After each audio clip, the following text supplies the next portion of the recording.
So in vitro fertilization, IVF, is going to be in the news a lot now since the Supreme Court ruling in Alabama, which is wild. So I want to explain a little bit about what IVF actually is, how it uses embryos. So doctors stimulate the ovaries with hormones to encourage the production of eggs. Okay, so if you're having trouble getting pregnant, right, and then you want to get pregnant.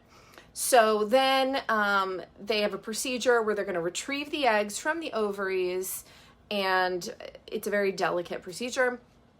And then in a lab, they are going to take sperm from your partner or donated and the eggs and put them together, or a single sperm is injected directly into an egg. And this is where they are having fertilization happen, okay? And this is where the embryos begin to develop.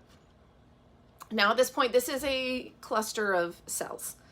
After a few days of growth, they're going to look at them and evaluate the embryos, and they're going to look for the most viable ones, the ones that are most likely to grow healthy, and then they're going to select them and they're going to transfer them into the uterus.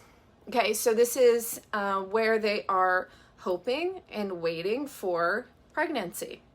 So they're going to wait for temporary, they're going to take a pregnancy test to see and confirm that the embryo has implanted in the uterine lining. Okay, so, and for people that are struggling to get pregnant, I mean, this is, and it's a hard process. These are people who really want to get pregnant. And sometimes it involves freezing extra viable embryos for future use.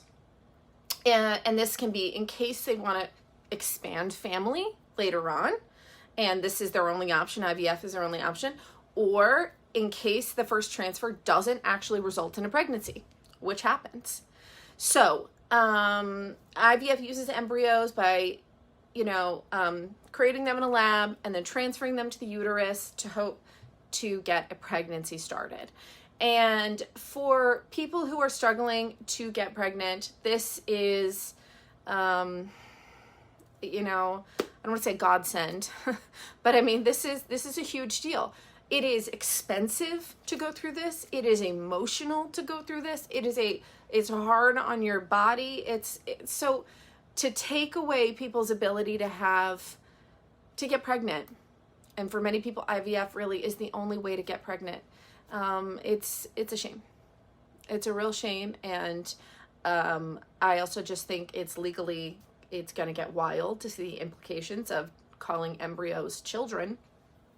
But we will see what happens. Keep fighting the good fight. And I hope this has been helpful in understanding exactly what IVF is and how it actually works.